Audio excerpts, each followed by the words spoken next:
সালামু আলাইকুম রহমতুল্লাহ। সম্মানিত ভিউয়ার্স, আপনারা যে যেখান থেকে দেখছেন আমার Debita collection supermarket kids zone এর পক্ষ থেকে সবাইকে ঈদুল আজহার শুভেচ্ছা, ঈদ মোবারক।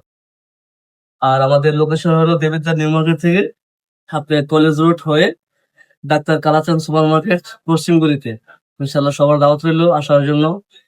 সবাই ইনশাল্লাহ স্বতঃস্ফূর্ত ভাবে আসবেন, ইনশাল্লাহ ইনসাফ ভিত্তিক আপনাদের থেকে চেষ্টা করবো যাচাইয়ের জন্য, যাতে ব্যবসাটা হালাল ওই অনুযায়ী আসলে যতটুকু পারি ইনসাফ ভিত্তিক চেষ্টা করবো, যাতে আপনারা না ঠকেন, আমিও যাতে টিকে থাকতে পারি। ইনশাআল্লাহ সবার জন্য শুভকামনা রইলো। সবাইকে কিরজুন এর পক্ষ থেকে আন্তরিক শুভেচ্ছা ও অভিনন্দন। Up with it, girl. Rock with it, girl. Show them it, girl. With a bang bang.